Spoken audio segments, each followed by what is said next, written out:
ಇವತ್ತಿನ ರೆಸಿಪಿಯಲ್ಲಿ ನಾನು ಬಹಳ ರುಚಿಯಾದಂತಹ ಡಿಫ್ರೆಂಟ್ ಮಸಾಲೆಗಳನ್ನು ಸೇರಿಸಿ ಮಾಡಿದಂತಹ ಒಂದು ರುಚಿಯಾದ ನೆಲಬಸಳೆ ಸಾಂಬಾರು ಮಾಡಿದ್ದೇನೆ. ಇದು ಮಾಡೋದು ಕೂಡ ತುಂಬ ಸುಲಭ ಇದೆ. ಹಾಗೆ ಸೊಪ್ಪು ತರಕಾರಿ ಅದರಿಂದ ನೆಲಬಸಳೆ ನಮ್ಮ ಆರೋಗ್ಯಕ್ಕೆ ತುಂಬ ಒಳ್ಳೆಯದು. ಇದರಲ್ಲಿ ಖನಿಜಾಂಶಗಳ ಜೊತೆಗೆ ಕ್ಯಾಲ್ಶಿಯಂ, ಕಬ್ಬಿಣದ ಅಂಶ ಹಾಗೆ ಇತರ ಉತ್ತಮ ಗುಣಗಳನ್ನು ಇದು ಹೊಂದಿದೆ. ಹೆಚ್ಚಾಗಿ ನೀರಿನ ಪಸೆ ಇರುವಂತಹ ಜಾಗಗಳಲ್ಲೆಲ್ಲ ಇದು ತುಂಬ ಸುಲಭವಾಗಿ ಬೆಳೀತದೆ ಅಂತ ಹೇಳಬಹುದು. ಇನ್ನು ಇದು ಮಾಡಲಿಕ್ಕೆ 2 ಹಿಡಿಯಷ್ಟು ನೆಲಬಸಳೆಯನ್ನು ತಗೊಂಡು ಅದರಲ್ಲಿ ಜೇಡ್ರಬಲೆ ಹುಳ ಎಲ್ಲ ಇದ್ದರೆ ತೆಗೆದು ಸ್ವಚ್ಛಗೊಳಿಸಿ ನಂತರ ಸಣ್ಣ ಸಣ್ಣ ತುಂಡುಗಳಾಗಿ ಮಾಡಿಟ್ಕೊಳ್ಬೇಕು.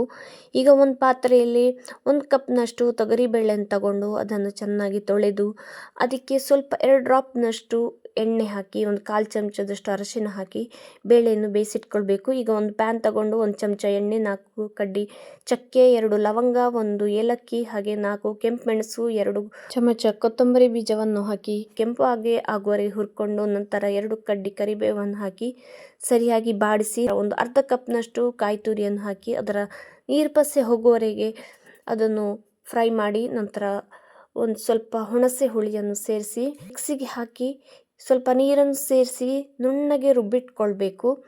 ನಂತರ ಬೇಯಿಸಿಟ್ಟಂತಹ ಬೇಳೆಯನ್ನು ಒಂದು ಪಾತ್ರೆಗೆ ಹಾಕಿ ಕುದಿಲಿಕ್ಕಿಟ್ಟು ನಂತರ ಬೇಯಿಸಿಟ್ಟಂತಹ ಮಸಾಲೆಯನ್ನು ಸೇರಿಸಿ ಸ್ವಲ್ಪ ನೀರನ್ನು ಹಾಕ್ಕೊಂಡು ರುಚಿಗೆ ತಕ್ಕಷ್ಟು ಉಪ್ಪನ್ನು ಸೇರಿಸಿ ಸ್ವಲ್ಪ ಬೆಲ್ಲವನ್ನು ಹಾಕಿ ಕುದಿ ಬರಲಿಕ್ಕೆ ಇಡಬೇಕು.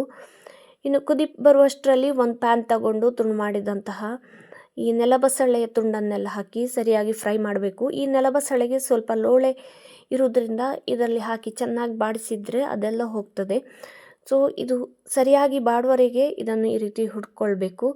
ನೋಡಿ, ಬಾಡ್ಕೊಂಡು ಇದರ ಲೋಳೆಲ್ಲ ಹೋಗಿದೆ. ನಂತರ ಇದನ್ನು ಬೇಯಲಿಕ್ಕಿಟ್ಟಂತಹ ಮಸಾಲೆಗೆ ಸೇರಿಸಿ ಒಂದು 5ರಿಂದ 10 ನಿಮಿಷ ಇದನ್ನು ಇದರಲ್ಲಿ ಚೆನ್ನಾಗಿ ಕುದಿ ಬರಿಸಬೇಕು. ಅಷ್ಟರಲ್ಲಿ ಈ ನೆಲಬಸಳೆ ಸರಿಯಾಗಿ ಬೆಂದು ಮಸಾಲೆಗಳನ್ನೆಲ್ಲ ಹೀರ್ಕೊಳ್ತದೆ.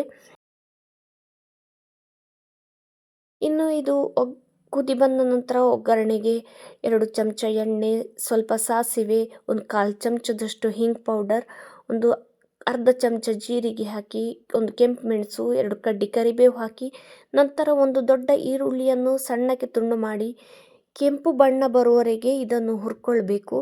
ನಿಮಗೆ ಕೆಂಪು ಬಣ್ಣ ಬಂದರೆ ಮಾತ್ರ ಇದರ ಒಗ್ಗರಣೆಗೆ ಬಹಳ ರುಚಿಯಾಗಿರ್ತದೆ. ಹಾಗಾಗಿ ಈರುಳ್ಳಿಯನ್ನು ಸರಿಯಾಗಿ ಹುರ್ಕೊಂಡು ನಂತರ ಒಗ್ಗರಣೆಯನ್ನು ಸೇರಿಸಿದ್ರಾಯಿತು.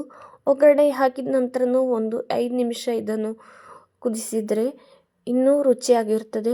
ಇನ್ನು ಈ ಸಾಂಬಾರು ನಿಮಗೆ ಅನ್ನದ ಜೊತೆ ಮಾತ್ರವಲ್ಲ, ದೋಸೆ, ಚಪಾತಿ ಜೊತೆ ಕೂಡ ಸೇರಿಸ್ಕೊಂಡು ತಿನ್ನಲಿಕ್ಕೆ ಬಹಳ ಒಳ್ಳೆಯದಾಗ್ತದೆ. ಒಂದೊಳ್ಳೆ ರೆಸಿಪಿ, ಟ್ರೈ ಮಾಡಿ. ಧನ್ಯವಾದಗಳು.